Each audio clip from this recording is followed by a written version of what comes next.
Bonjour tout le monde, bienvenue à ce panel dans le cadre de la Journée de la femme avec les joueuses québécoises marquantes. Donc aujourd'hui, on a avec nous Caroline Ouellette. Allô Caroline. Bonjour Catherine. On a aussi Kim Saint-Pierre qui est avec nous. Allô Kim. Et finalement, nous avons Mélodie Daou avec nous. Bienvenue Mélodie. Allô.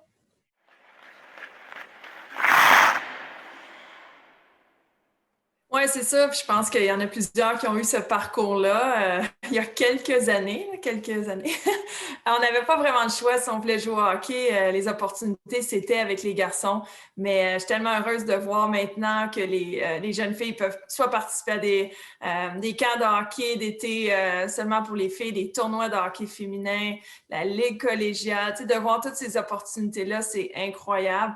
Mais moi, j'ai grandi là-dedans. J'avais pas d'autre choix. Donc, si je voulais jouer au hockey, mais c'est sûr qu'on a dû faire face à beaucoup d'adversités. En plus, en tant que gardien de but, il y avait souvent beaucoup d'attention des autres équipes qui étaient mises sur mes épaules. Mais j'ai toujours essayé de voir le positif de tout ça, que c'était souvent de la jalousie ou d'être différent. C'est sûr qu'on attire l'attention. Donc, être la seule fille dans une ligue de hockey, ça pouvait bien sûr attirer le regard des entraîneurs ou des joueurs adverses.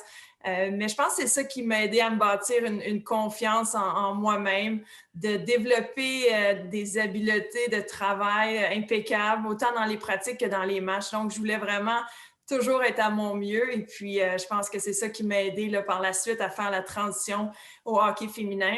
Mais je suis bien heureuse de voir qu'aujourd'hui, les opportunités sont là pour les jeunes filles.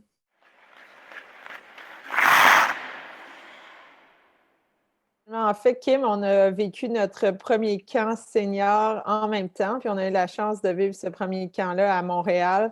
Je pense que je peux parler pour moi, mais moi, j'avais vraiment aucune aspiration au fait que j'étais prête pour faire l'équipe nationale senior à cette époque-là. Mais il y avait beaucoup de changements suite aux Jeux olympiques de Nagano. Il y avait des filles qui avaient pris leur retraite. Il y avait, par exemple, Manon Réaume qui était enceinte. Puis je me souviens que Kim et moi, on avait vraiment connu un bon premier camp avec l'équipe nationale. Puis finalement, Danielle Sauvageau nous avait donné notre première chance pour le championnat du monde en 99 qui avait eu lieu en Finlande. Puis c'est certain que notre première centralisation olympique, c'est des moments qu'on n'oublie jamais. Kim et moi, on a habité ensemble à Calgary. C'est une préparation qui est de plusieurs mois, donc du 1er août jusqu'aux Jeux olympiques en février. On déménage à Calgary, on s'entraîne à temps plein. C'est la seule année dans nos vies où on a la chance de faire uniquement du hockey. Autant c'est les moments les plus difficiles, c'est aussi les plus beaux moments parce qu'on a la chance de vivre comme joueuse de hockey puis de vivre notre passion à fond.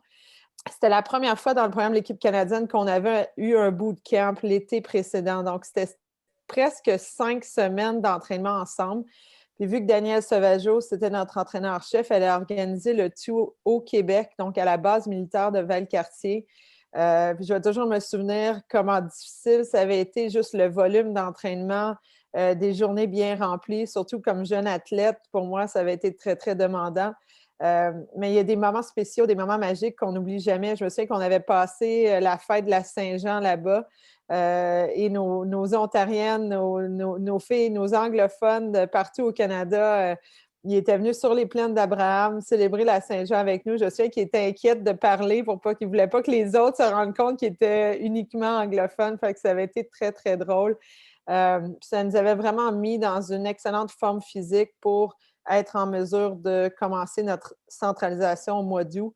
Bien que durant ces mois-là, ça avait été très difficile pour l'équipe parce qu'on avait des mois et des mois de retard sur l'équipe américaine qui était centralisée déjà depuis 1 an. Donc, on avait perdu 8 matchs consécutifs contre l'équipe américaine en préparation vers la finale olympique de Salt Lake City que finalement, on a réussi à remporter, non pas sans adversité. On avait eu 13 pénalités, dont 8 consécutives, puis presque la moitié du match en désavantage numérique. Puis bien sûr, encore aujourd'hui, je pense qu'il y a beaucoup de Canadiens et Canadiennes qui se souviennent de ce match-là, de la résilience avec laquelle on a joué. Puis c'est certain que c'est clair dans la tête de chacune d'entre nous. Notre meilleure joueuse avait été Kim, qui avait littéralement volé la finale, qui s'était dressée comme un mur devant l'équipe américaine, avantage numérique après avantage numérique. Donc, prouvant que tu peux avoir une saison difficile, mais remporter le match qui compte quand tu y crois puis quand tu crois en tes coéquipières.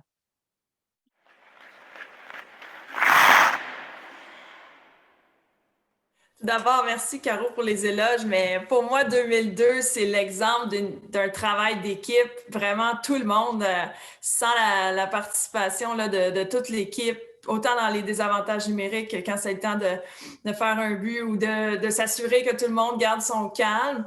C'est un exemple là, parfait qu'il fallait croire aussi au système de jeu, croire à chaque journée comment elle est importante pour qu'à la fin, on se présente et on soit la meilleure équipe possible.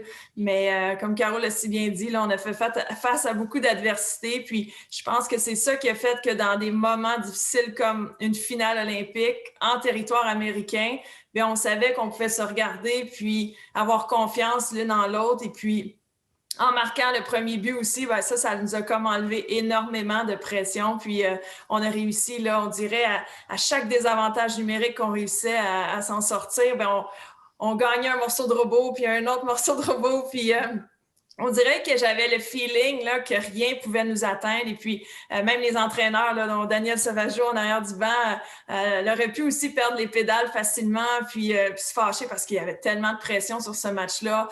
En 98, on se souvient, on avait perdu la médaille d'or là, aux Américaines. Donc, wow, il y avait beaucoup en jeu, mais je pense qu'en se faisant confiance l'une et l'autre et en prenant les devants aussi, à un moment donné, on a senti que la pression tombait sur les Américaines parce que moi, je me souviens, on avait presque peur de leur avantage numérique parce qu'elles marquaient énormément de buts dans ces situations-là. Fait que d'être capable de, tu sais, autant défensivement, là, de bien jouer contre elle, ben ça fait toute la différence. Et puis, on avait hâte d'arriver aux 10 dernières secondes et puis de pouvoir célébrer. Mais quel accomplissement! Puis, en étant nos premiers Jeux olympiques, Caro et moi, là, ça a été toute une expérience de vie. Là. Tu sais, on parle souvent de la médaille d'or, mais tout ce qu'on a dû faire, là, le bootcamp, puis les défaites, les voyages, déménager à Calgary, ça a été une année vraiment extraordinaire en tant que joueuse de hockey, mais que personne aussi.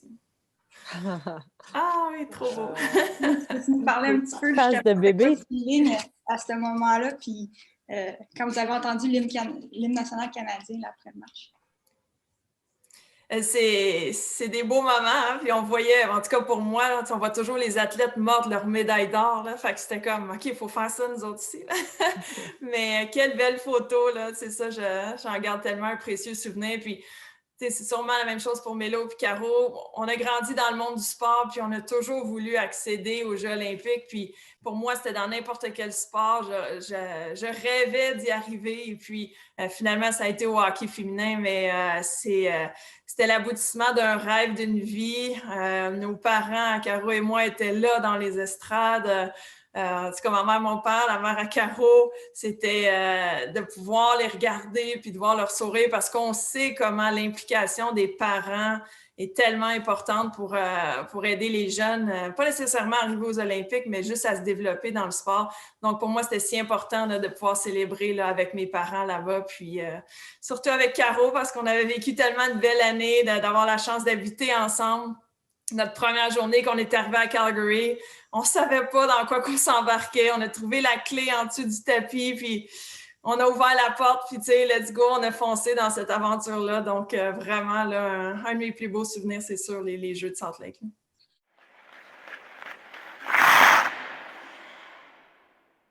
L'impact de la médaille d'or de Salt Lake City a été incroyable sur le hockey féminin en général, partout dans le monde, surtout au Canada et même au Québec, parce qu'on avait plusieurs Québécoises au sein de l'équipe. Puis je pense qu'à l'époque, c'était vraiment un moment où il y avait des millions et des millions de Canadiens qui avaient regardé le match, puis ça avait été un match vraiment qui passait à l'histoire dans le sens que rarement une équipe avait dû combattre autant de pénalités puis avait quand même réussi à gagner. Puis je pense pour moi, un autre moment marquant, c'est de voir l'équipe masculine qui était au match de notre finale, de voir Mario Lemieux, de voir Wayne Gretzky qui faisait partie du staff, assister à notre match, nous encourager. Je pense que ça a amené beaucoup de crédibilité au hockey féminin. Tu sais, je pense qu'on aime se dire qu'on a peut-être inspiré un peu les hommes quelques jours avant leur victoire à eux parce que ça a amené tellement de fierté au Canada. Puis encore aujourd'hui, comme je disais, il y a beaucoup de Canadiens qui me rappellent ce match-là et qui s'en souviennent très, très bien. Donc, c'est certain qu'il y a des milliers, selon moi, de jeunes filles et même garçons qui ont été inspirés par ce moment-là, qui ont voulu commencer à jouer au hockey, qui se sont intéressés au sport, puis qui ont suivi les Jeux olympiques. Puis pour moi, c'est pour ça que c'est autant important de pouvoir, à l'occasion, recevoir les Jeux olympiques au Canada ou aux États-Unis qui permet aux jeunes personnes, aux jeunes enfants de regarder les finales olympiques, les grands moments olympiques à des bonnes heures. Donc, quand on joue, par exemple, à Turin, les matchs sont souvent à 1 h du matin, 2 h du matin, c'est un peu plus difficile. Je pense que l'impact, par exemple, de Vancouver, de Salt Lake City sur la prochaine génération de jeunes hockeyeuses a été incroyable. Puis je sais que pour moi, ça a été vraiment, à ce moment-là, le match le plus incroyable de ma jeune carrière. C'est sûr que peut-être après, on va parler de Sochi qui a été tout autant marquant, mais ces 2 finales-là ont été autant spéciales l'une que l'autre.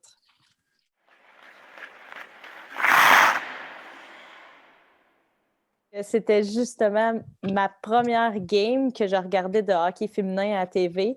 Dans mon petit patelin à Valleyfield, je croyais que j'étais la seule fille à jouer au hockey, mais quand mes parents m'ont fait regarder la finale olympique, ça m'a vraiment ouvert les yeux, ça m'a donné un rêve, comme Caro vient de le mentionner. Moi, personnellement, ça m'a inspirée. Puis, depuis ce moment-là, ça a vraiment été un rêve pour moi de vouloir atteindre les Jeux olympiques puis pouvoir compétitionner à un aussi haut niveau.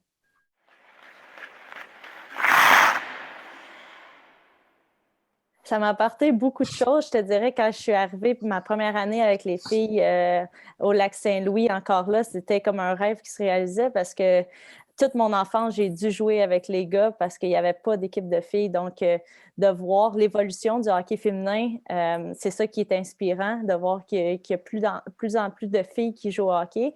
Mais je te dirais, Édouard Montpetit et McGill m'ont fait grandement évoluer. J'étais une fille qui jouait peut-être plus dans un sens de la patinoire. J'ai vite appris à McGill que c'était important de jouer dans les 2 sens de la patinoire. D'être une bonne coéquipière sur la glace, mais aussi hors la glace, être une bonne personne. Je pense que c'est 2 choses qui m'ont fait grandir en tant que joueuse. Puis je suis vraiment fière d'avoir fait partie de ces 2 organisations-là.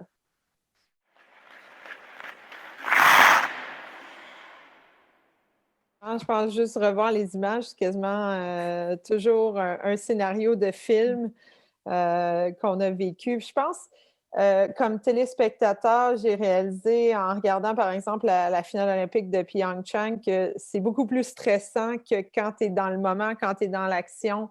On dirait que tu n'as pas le temps de penser, tu es tellement concentré sur ta prochaine présence sur la glace, sur ce que tu as à faire, sur encourager tes coéquipières que je pense pour nous, cette année-là avait été vraiment extrêmement difficile dans le sens qu'on avait perdu beaucoup de matchs, on avait eu beaucoup de blessures, on avait eu plusieurs changements d'entraîneur, changement de leadership. Puis plusieurs fois, même pendant les Jeux olympiques, on avait tiré de l'arrière dans des matchs. On avait dû combattre pendant 60 minutes ou plus pour revenir de l'arrière puis avoir une chance de l'emporter. Donc, arriver en finale olympique, c'était rien qu'on n'avait pas déjà fait. Mais je pense que le premier but de Brian Jenner a été super important dans le sens que ça l'a aidé à vraiment commencer à changer un peu le momentum vers notre côté. Puis, quand tu vois Catherine qui rentre en contact avec l'arbitre, on dirait vraiment que la rondelle qui s'en va vers le filet, s'en va dans le milieu du filet, mais elle se tourne sur elle-même, elle tourne vers la gauche, elle frappe le poteau. Donc, on dirait que c'était vraiment irréel comme moment. Puis, comme je disais, un scénario de film. Quand on a créé l'égalité avec Marie-Philippe Poulain dans une présence sur la glace qui avait été vraiment des batailles gagnées à gauche et à droite, je pense que ça nous a donné vraiment de l'énergie, du momentum, puis on y croyait qu'on pouvait vraiment l'emporter en période de prolongation. C'était vraiment surréel, je te dirais. Juste d'être aux Jeux olympiques, je dirais que j'y croyais déjà pas. J'étais comme une téléspectatrice dans un sens parce que je croyais pas que j'étais dans l'équipe dans un sens, mais en même temps, c'était tellement des beaux moments. Tu remontes ces vidéos-là, j'ai la chair de poule qui me passe jusqu'au cœur. C'était vraiment des moments incroyables que je vais me rappeler toute ma vie. Puis comme Carole dit, j'étais sur le banc quand la rondelle est partie d'un bord à l'autre. Puis, je dirais que ce bout de temps-là, c'était comme 10 secondes avant que ça frappe le poteau. Fait qu'on était vraiment comme dans un film. Puis quand on a pu... Qu'est-ce qui me rappelle des bons moments aussi, c'était la période entre la troisième et la prolongation dans la chambre, de voir tous les leaders, comment ils étaient calmes. Le coach était extrêmement calme. Il a juste dit « Go out there, do your job ». Puis tout le monde était vraiment calme. Il n'y avait pas personne qui était stressé. Puis je crois qu'avec le but en fin de période, comme ça, on a comme mis un peu, comme Kim, tu disais, les Américaines sur les talons. C'est nous qui avait le vent dans les voiles. Puis de remporter ça à ses premiers Jeux. J'avais 20 ans à ce temps-là. Tu pognes la piqûre des Jeux olympiques, tu veux y retourner année après année, puis c'est ça, c'est la beauté des Jeux olympiques, c'est que ça apporte vraiment tout le Canada ensemble. Je crois que Caro, j'en ai souvent parlé, c'était comme ma maman dans ce temps-là, puis ça l'est encore aujourd'hui. C'est quelqu'un sur qui que j'ai pu faire confiance. C'est elle qui m'a préparée quand j'étais jeune. J'étais même pas encore dans l'équipe canadienne, puis elle me parlait déjà des bootcamps. De me prendre son aile tout au long de l'année, pour moi, ça voulait dire beaucoup. Puis je crois que c'est une personne qui pense à son sport, mais aussi à toutes les personnes qui l'entourent pour qu'eux aussi aient du succès. Puis pour moi, ben Caro, c'est cette personne-là.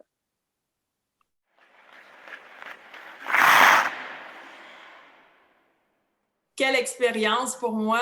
Je venais d'avoir mon deuxième garçon. Il y avait 3 mois, puis j'avais décidé de partir à l'aventure olympique parce que, comme Mélo l'a dit, les Olympiques, c'est tellement incroyable. Donc, moi, je ne pouvais plus le vivre en tant que joueuse. Là. J'avais mes 2 garçons.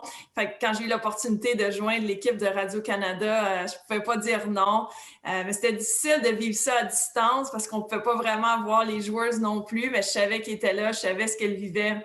Et journée après journée, là, c'était de les suivre, puis à distance, là, mais puis une fois la finale, ben là, c'était vraiment autre chose. Là, c'était vraiment comme si j'étais dans le match, j'étais avec elle.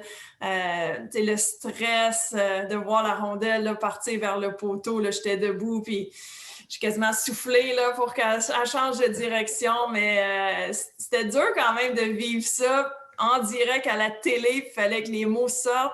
Quand je savais un peu qu'est-ce qu'elle pouvait vivre là, en tirant de l'arrière et puis la préparation pour la prolongation aussi, j'aurais aimé ça aller dans la chambre, voir ce qui se passait, mais c'était l'envers de la médaille de vivre ça du côté médiatique aussi, hein, en tant que joueuse. On ne s'imagine pas aussi tout le travail là, que ça implique là, de travailler dans les médias. Donc, pour moi, ça a été une super belle expérience là, de découvrir ce côté-là. Mais à la fin, quand ils ont remporté la victoire, là, je les saluais. Là, on était encore dans notre petite place de Radio-Canada, donc ça a été un beau moment à vivre à distance avec elle et puis c'était une grande fierté pour moi d'être là.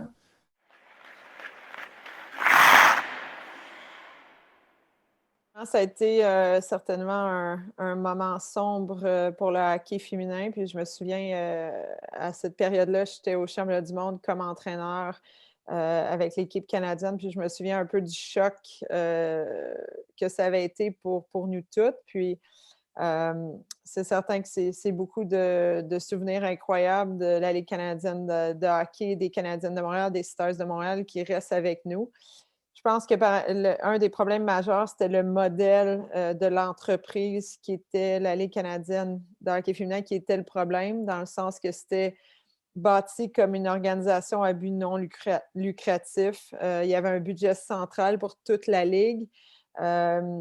Puis c'est difficile de réussir de cette façon-là quand chaque équipe n'est pas capable d'apporter au même niveau au fond de roulement de la Ligue. Donc, Jenna Efford, qui est devenue commissaire de la Ligue pas longtemps avant, elle ne trouvait vraiment pas que c'était le bon modèle d'entreprise que ça nous prenait pour aller vers l'avant.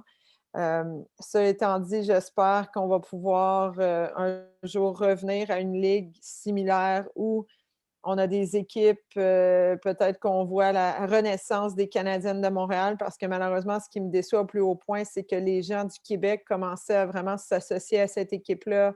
On faisait salle comble dans les arénas qu'on jouait ici à Montréal. Je pense que malheureusement, en perdant cette belle identité-là, qui était facile pour tout le monde de connaître, ça peut être un peu un pas vers l'arrière jusqu'à ce qu'on peut retrouver une ligue où on a un championnat, on a des rivalités, on a des équipes entières, on apprend à connaître chacune des joueuses. Donc, moi, c'est vraiment ce que je souhaite à Mélodie et toutes les joueuses qui sont encore actives.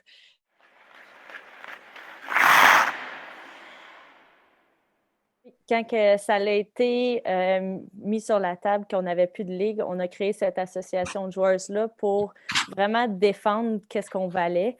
On veut être traité professionnellement, puis malheureusement, tout ce qui est en place, ça ne répond pas à nos critères. On a créé une association de joueuses qui sont de tous les Olympiennes.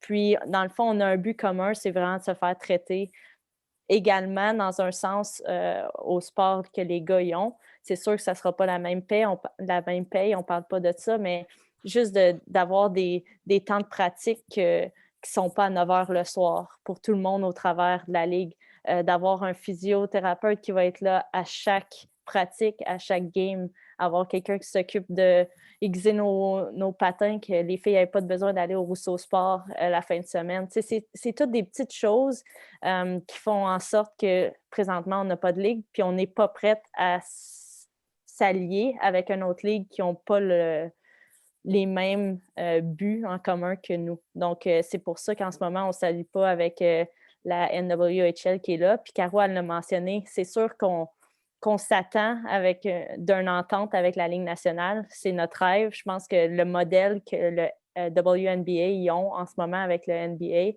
c'est sur quoi qu'on se base.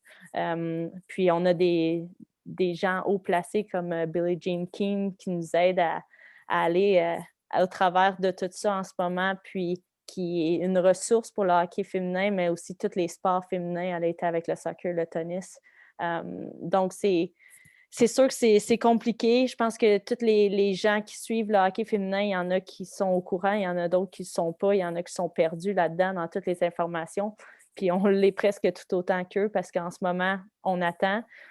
On le sait qu'il va y avoir éventuellement, on est déjà en conversation avec la Ligue nationale, donc les Jeux de 2022 ils approchent vraiment vite. On veut être sûr qu'il y ait une ligue en sortant des Jeux 2022. On est tanné d'attendre et de ne pas jouer de match. Mais si je retourne en arrière, la PWHPA, elle nous a permis de faire des showcases au travers du Canada et des États-Unis dans les 2 dernières années. Puis, malheureusement, avec la pandémie cette année, c'est un petit peu plus compliqué, mais on a pu s'affilier avec des associations de la Ligue nationale comme New York, Toronto récemment. Mais l'année passée, on est allé jouer à Philadelphie, en Arizona. Donc, les owners de la Ligue nationale, ils commencent à nous prendre un petit peu sur leur aile, nous donner de la visibilité. Puis c'est ce qu'on recherche aussi. Puis en même temps, si on peut jouer à la télévision, est-ce que les gens vont pouvoir nous suivre non seulement une fois aux 4 ans ou une fois juste durant l'année au championnat du monde.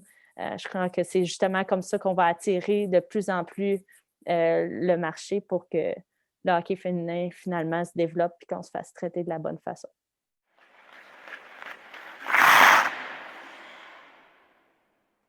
Les conversations jusqu'au match des étoiles étaient tellement bonnes avec la Ligue nationale. Notre association de joueurs, on a comme un groupe de joueurs qui vont parler justement à Gary Bettman et tout l'encadrement qui est alentour de ça.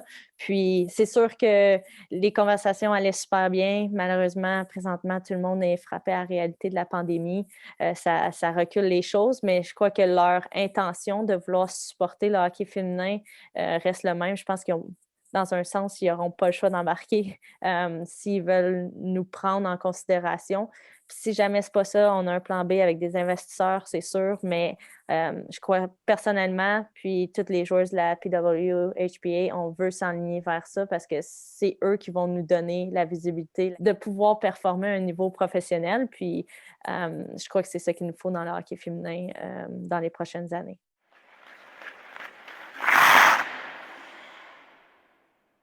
C'est sûr que ça fait chaud au cœur dans un sens parce que avant qu'eux ils le fassent, je regardais les gars de la NBA qui le faisaient pour la WNBA avec les cotons wattés orange.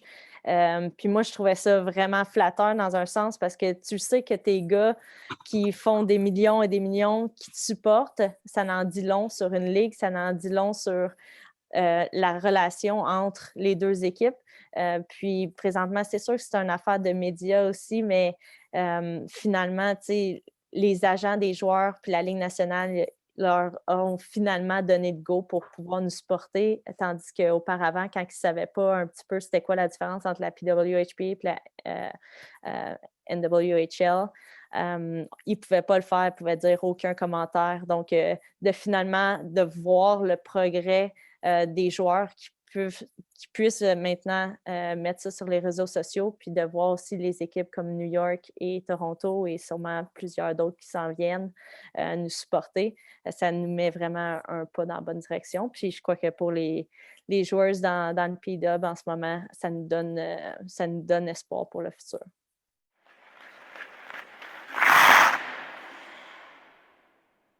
Ben, c'est vraiment ça. Il y a pas d'offre. Fait que la personne qui aime, qui adore suivre le hockey féminin, il en redemande, ces gens-là, mais il n'y a aucun match qui est télévisé. Il y a pas beaucoup d'importance qui est accordée au hockey féminin quand c'est pas une année olympique. Quand c'est une année non olympique, ben, c'est le championnat du monde. Donc, on présente le championnat du monde, mais ça, c'est à peu près 8 à 10 jours là, dans l'année. Donc, c'est important que les gens voient le sport à la télé pour, développer de l'intérêt, puis commencer à nous suivre, puis développer justement notre base de fans, de personnes qui vont nous suivre année après année, que s'ils viennent jouer à Montréal, les filles, ben, que les gens vont vouloir se déplacer puis y aller.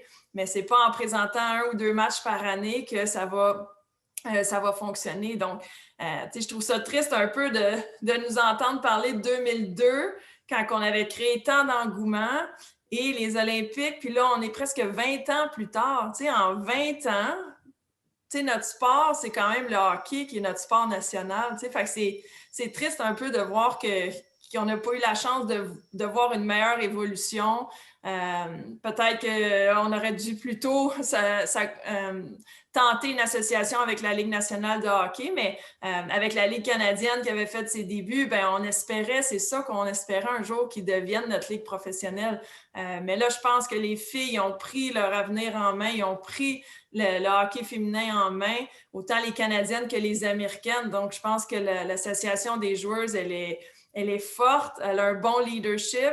Et comme Mélo l'a dit, je pense, c'est sûr qu'il faut que ça passe par la Ligue nationale pour justement qu'ils nous aident au niveau des commandites, des partenariats, d'avoir accès peut-être à leur aréna aussi, de créer des combinaisons. Peut-être que les gens pourraient voir un match de hockey féminin puis avoir accès par la suite au match de hockey masculin. Donc, il y a tellement d'opportunités, mais sans l'argent, c'est ça qui rend toujours ça difficile.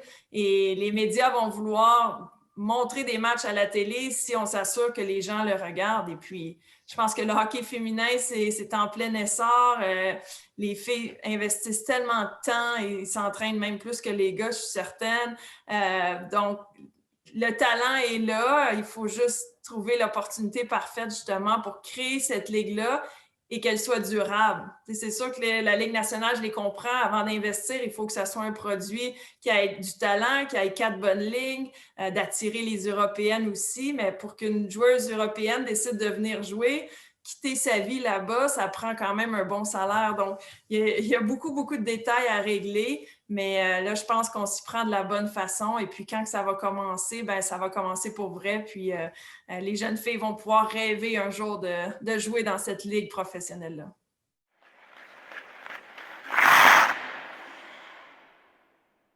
Ben, pour moi, vraiment la première étape, c'est de suivre le hockey féminin à chaque occasion qu'on a d'être à la télévision. Tu sais, je pense le championnat du monde junior tout dernièrement nous donne beaucoup d'espoir qu'on va être capable de voir le championnat du monde féminin senior cette année à Halifax. Donc, pour moi, si cet événement a lieu, il faut être nos meilleurs supporters, nos meilleurs partisans, puis suivre chacun des matchs. Puis après, comme Kim expliquait, c'est tellement tout étroitement lié dans le sens que On a besoin de la télévision, des médias pour faire parler de nous, pour que les gens puissent nous suivre. On a besoin de commanditaires pour avoir les fonds nécessaires pour payer les meilleures joueuses. Mais moi, je crois tellement à un produit qui inclurait les meilleures joueuses dans le monde. 6 à 8 équipes, ça serait un calibre phénoménal à suivre, à regarder. Puis, tu sais, pour le moment, la Ligue nationale de hockey a créé des événements pour le hockey féminin, mais ce n'est pas assez. On a besoin vraiment d'une ligue, on a besoin d'une maison pour l'équipe de Montréal. Puis, pour moi, c'est pour ça que je vois beaucoup d'espoir dans le centre qui a été créé par Daniel Sauvageau, où nos joueuses présentement ont l'occasion de s'entraîner puis de continuer à pratiquer. Si l'auditorium de Verdun peut devenir le domicile officiel de l'équipe de Montréal, on peut commencer à bâtir une clientèle qui va nous suivre match après match.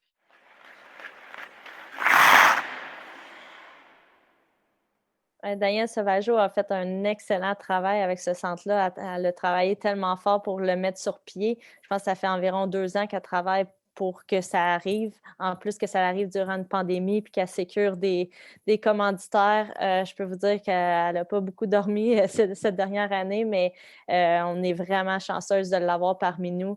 On est en avance de tous les autres hubs, autant à Toronto que Calgary, mais même aux États-Unis, il n'y a personne qui a un centre comme ça. Donc, Danielle, c'est sûr que c'est une futuriste. Elle voit dans le futur à l'avance avant que tout le monde voit la même chose qu'elle. Je pense que justement, c'est une pionnière du hockey féminin.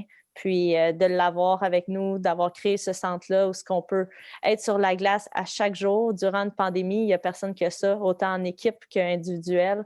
On a eu une dérogation du gouvernement du Québec pour pouvoir s'entraîner là-bas à temps plein. Donc ça, c'est vraiment, on est vraiment choyés d'avoir ça. Puis de pouvoir s'entraîner hors glace, d'avoir des physiothérapeutes qui sont là pour nous aider, mais aussi tous les contacts reliés à ça. Si on a besoin d'aller voir le docteur, quoi que ce soit, Danielle elle a ça mis en place pour nous. Donc, pas seulement pour les filles de Team Canada, mais aussi pour les autres qui ont des travails à temps plein en ce moment. Puis c'est ça qui est génial. Habituellement, ceux qui ont accès à tout ça, c'est seulement les filles de Team Canada. Mais là, de pouvoir redonner à la prochaine génération, puis de savoir qu'à Montréal, on est pris en considération que tu sois une fille de Team Canada ou pas, que tu aies un travail à temps plein ou pas. Les filles vont pouvoir venir s'établir à Montréal puis avoir une maison où ils vont pouvoir pratiquer puis s'entraîner à temps plein.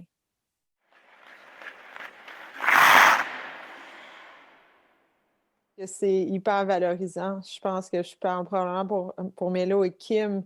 D'aimer ce que tu fais à chaque jour dans ton travail, c'est quelque chose qui est absolument extraordinaire. C'est pas tout le monde qui a cette chance-là.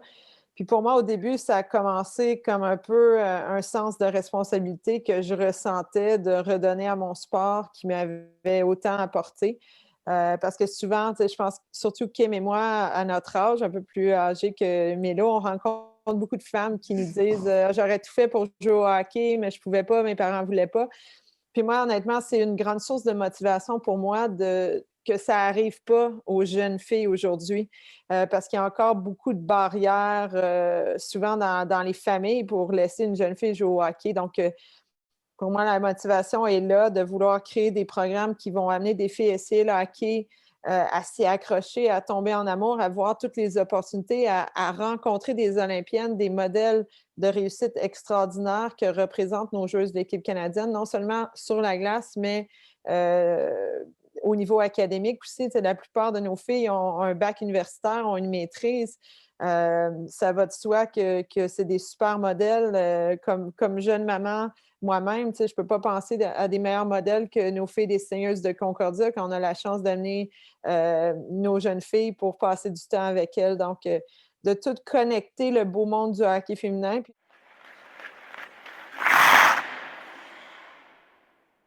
C'est toujours dur à le réaliser parce que j'ai toujours joué au hockey pour le plaisir, le fun que ça m'apportait, l'opportunité d'aller aux Jeux olympiques. Et puis en étant dans un sport d'équipe, d'avoir une si grande reconnaissance individuelle, c'est toujours bizarre à accepter. Mais moi, je l'accepte volontiers pour avoir la chance de continuer à promouvoir notre sport et puis de donner l'opportunité aux jeunes filles de rêver ou juste aux enfants de démontrer comment le sport peut tellement nous apporter. Donc, toutes les entrevues que j'ai la chance de faire. Et puis là, on sait, c'est retardé d'1 an aussi, la cérémonie officielle. Donc, pour moi, c'est une opportunité de parler du hockey féminin, de faire découvrir le sport, de faire avancer le sport parce que de joindre une liste là, de femmes de hockey là, de ce statut-là, c'est quand même assez impressionnant. Là. Donc, j'espère bien là, faire le meilleur que je peux là, pour continuer là, à aider la promotion du hockey féminin, puis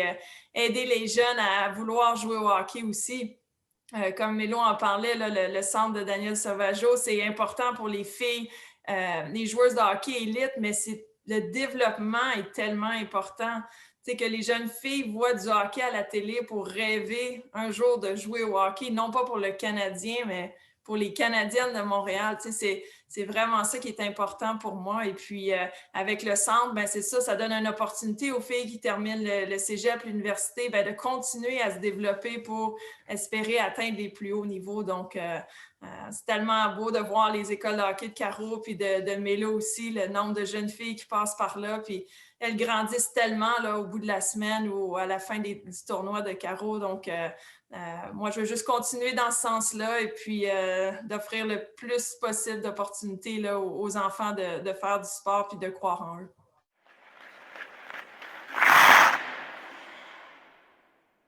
Je pense qu'ils ne réalisent pas vraiment. Pour eux, maman, c'est maman. Puis des fois, elle est gardienne de but. Puis l'autre fois, mon petit Liam, il y a 8 ans, il me disait « Maman, c'est pas tout le monde qui te connaît, là. » J'ai dit « Je le sais, Liam. » Mais, tu sais, je pense qu'ils sont fiers. Et puis aussi, j'ai l'opportunité de les coacher ici à Ville-Saint-Laurent. Donc, tu sais, qu'ils voient une maman, les autres joueurs aussi, de voir une maman sur la glace coacher. Tu sais, c'est quelque chose qui est vraiment le fun. Il y a plusieurs jeunes filles aussi qui jouent au hockey. Puis ça encourage aussi d'autres mères à vouloir s'impliquer puis à vouloir en apprendre davantage sur le hockey féminin. Donc, c'est un peu ça que je fais avec mes enfants. Là, c'est incroyable de vivre, même s'ils sont juste au niveau novice, là, de vivre le sport à travers leurs yeux. Tu sais, moi, je l'ai vécu par moi-même, fait que je vois là, ce que mes parents ont vécu comme émotion, puis tout ça, je peux pas imaginer c'est quoi les Olympiques, là, mais c'est une grande fierté là, de voir mes enfants dans le sport, puis moi, je les laisse aller, je veux qu'ils se développent, qu'ils trouvent leur propre passion, puis je pense Mélo et Caro aussi, là, avec leurs enfants, hein, et sûrement que c'est des beaux moments à voir. Et puis, c'est d'être là pour eux et puis de continuer à les encourager. Là. Mes garçons ne sont pas gardiens à date. Là. J'ai une patinoire extérieure. Là. J'essaie d'en convertir au moins un des deux. Mais j'ai réussi à faire une petite pratique la semaine passée avec Liam. Aiden, lui, il aime ça compter des buts. Là. Mais c'est sûr que ça devait être stressant d'être parent de gardien de but. Là. Mais ouais, on verra ce que ça va donner dans le futur.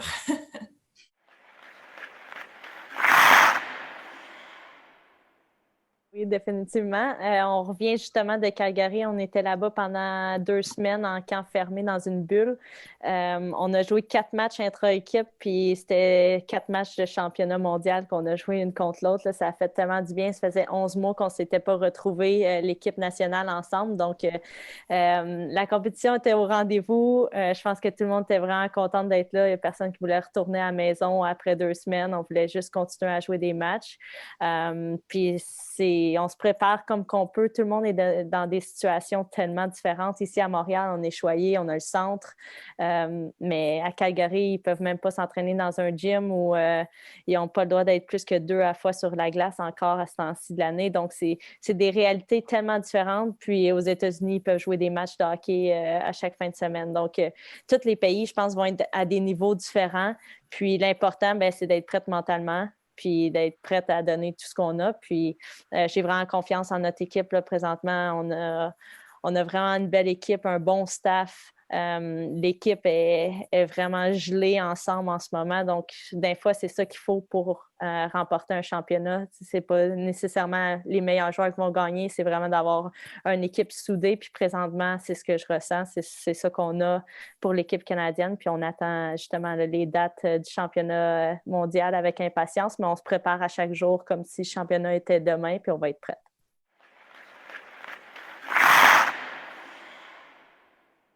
Présentement, je pense qu'on sait toutes les trois, Kim, Mélo et moi, que c'est pas des moments faciles qu'on vit quand on est privé du sport qu'on aime le plus au monde. Donc, j'espère que malgré tout, vous trouvez différentes façons de rester active, que ce soit de marcher, de courir, de faire de l'activité physique à l'extérieur. On peut tout autant être créatif pour créer des petites patinoires, pour pratiquer nos lancers, pratiquer notre maniement de la rondelle. Donc, c'est de trouver des façons de continuer à progresser, continuer à s'amuser tout en pratiquant le hockey jusqu'à ce qu'on ait l'opportunité de recommencer puis d'avoir la chance de retrouver nos coéquipiers. Je pense qu'on va tous l'avoir. On va tous s'être ennuyés tellement qu'on va vraiment pouvoir apprécier notre sport, qu'on va pouvoir retrouver le hockey comme Mélo expliquait. Donc, de ne pas abandonner, de continuer, puis de ne pas avoir peur de demander de l'aide si on ne se sent pas bien, si ça ne va pas bien, parce que c'est tout à fait normal, puis on le voit à tous les niveaux, que ce soit au niveau universitaire, collégial, au secondaire, il y a des jeunes athlètes qui ne vont pas bien présentement, donc c'est important d'en parler, de parler à un adulte, d'aller chercher des ressources pour retrouver un peu de bonheur dans la situation difficile qu'on vit présentement. Donc, continuez à travailler ce que vous pouvez travailler, à avoir des rêves, à avoir des objectifs. Peut-être pas nécessairement toujours penser juste à l'équipe canadienne, mais juste à faire l'équipe élite de ton quartier, à faire l'équipe du Québec provincial, U16, moins de 18 ans. Ça commence tout par là. Kim, Mélo et moi, on a commencé par les équipes nationales juniors, l'équipe du Québec. Donc, c'est vraiment le chemin à prendre pour se rendre à nos plus grands rêves. Je vous remercie, vous avez été très généreuse dans vos réponses. Puis merci aussi d'être des aussi bonnes ambassadrices pour le hockey féminin. Je pense que vous êtes des très bons modèles pour la prochaine génération. Merci beaucoup. Merci. Merci.